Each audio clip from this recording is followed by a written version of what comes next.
Hi everyone, this is another timeless message for the collective, and the topic I wanted to talk about today is why does the feminine energy lead in the twin flame dynamic? And I also wanted to address today why some feminines in the connection, or I should say feminine energy for that matter, feel that it's very unfair that they actually have to lead in the connection. Why is all the heavy lifting up to the feminine energy in the connection while the masculine energy just gets a free ride and gets to just simply follow? While initially this sounds like a very fair statement, that yes, it does really much suck. Why does the feminine energy have to do all the work first to trigger the masculine energy to begin their healing? I wanted to share some info that might help shift your perspective on this journey. Because I think this thought process comes off a little bit like the feminine energy is actually the victim, versus if you actually think about it from the masculine energy's perspective, you would understand that it's actually the feminine energy in the twin flame dynamic that has the more power and control in the situation. Now, for starters, I wanted to draw some distinctions between the masculine and feminine energies so you can better understand the difference. Now, the feminine energy leads in the twin flame dynamic. We know that because they are actually more active in their subconscious mind, whereas the masculine energy is actually acting from the conscious part of the mind. That is why we see that the yin energy, which is the feminine energy in this connection, is the more spiritual twin, understands the deeper truths about this connection and life, and beyond what they can actually see. Versus the masculine energy is more grounded in the 3D, constantly operating from their mind, being stuck in the mind, which is actually one of the reasons why they have a hard time coming forward to speak their truth to their divine counterpart. They struggle. They are so trapped in their mind that they have a hard time relying on what they cannot actually physically see. What they see, which is tangible and reliable, is what they like to have trust in. If it feels too good to be true for them, they think to themselves, it probably is. And, that's usually their mantra in the twin flame dynamic. So they try to stay away from that which hasn't been tried and tested for them in the past. They like to cling to what they know, have seen in the physical play out, and that is where they put their trust.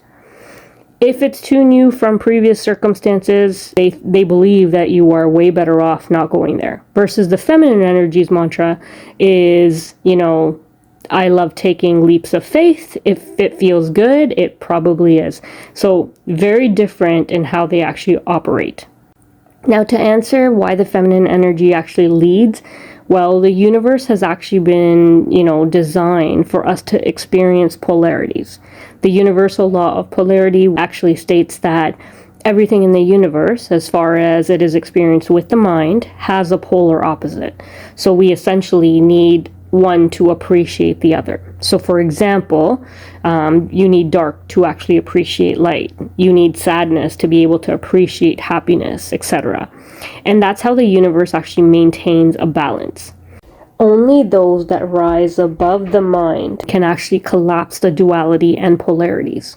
So as long as we are in separation from our twin, it's because we are still experiencing each other as our polar opposite with the mind.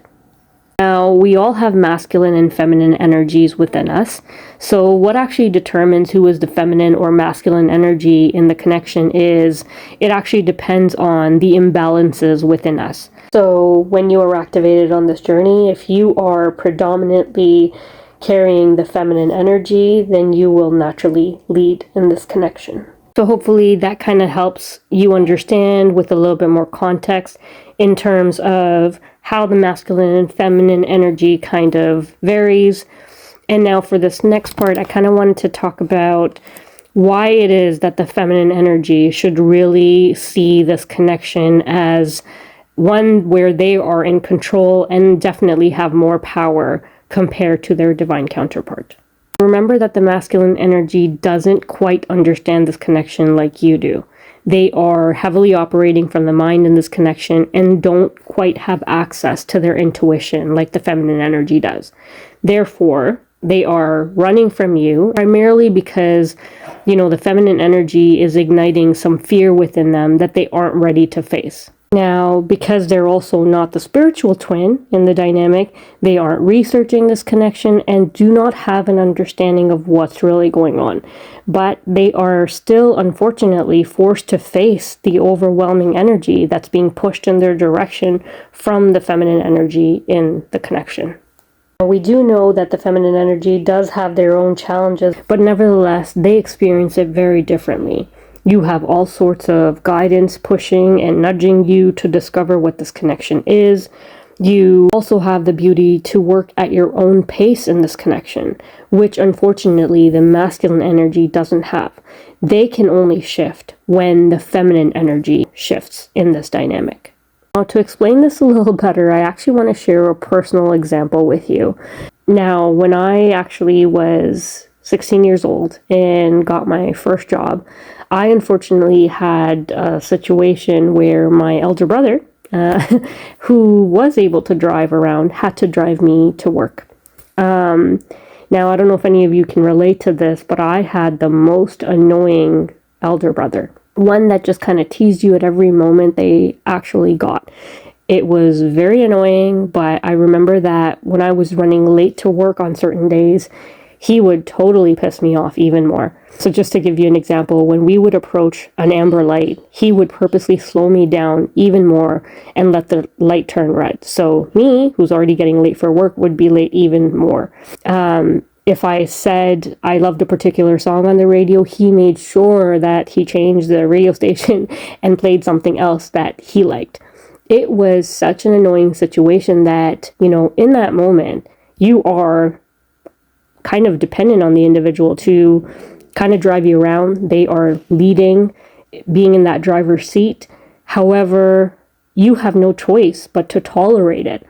Because I knew he was in the driver's seat and more than anything, I just wanted to get to work, I didn't really have many options. I could take public transportation and spend a lot of that money paying for the fare to, travel on the bus, which just didn't seem worth it. So what could I possibly do other than just, put up with whatever he did? The reason why I'm sharing this, example is, in case you're thinking, what does this have anything to do with the twin flame dynamic? I'm kind of drawing a parallel to the driver in this situation, which was my brother, and me being in the passenger seat, kind of being like the divine feminine and divine masculine. Masculine energy in this connection is kind of like the passenger in this story that I was just sharing. They're confused, they're helpless, not in control, versus there's the feminine energy, which gets to lead in this connection. They get to shift first, they get to go through Kundalini first, and depending on the progress that the feminine energy is making, understanding the connection way better, the masculine energy then gets to shift. So they have less, the masculine energy in this case has less information, less tools, and, based on how they are operating in the 3D, they are actually tethered to the divine feminine and don't really have a choice but to be dragged along. If you are the feminine energy that's listening to this message right now, I want you to take your power back in this connection and really understand that the role out of the two, between the feminine energy and the masculine energy, you are actually the more privileged one on this journey and in this connection. You have the ability to really drive this at your own pace. You have a whole lot and better understanding of what the connection is. So instead of taking that frame of mind of being the victim in the connection, understand the power that you truly have. And I'm sure when you do that and you think about, okay, could I swap roles with the masculine energy? I am absolutely sure, given a choice between being the feminine and the masculine energy in this connection, you probably wouldn't want to make that swap. So, hope this was helpful in terms of giving you a little bit more perspective on the differences between the feminine energy and the masculine energy in the dynamic, and also why the feminine energy really has the role that is more powerful, and it is a privilege to be able to lead in this connection. Thank you so much for listening. I really hope this was helpful. God bless.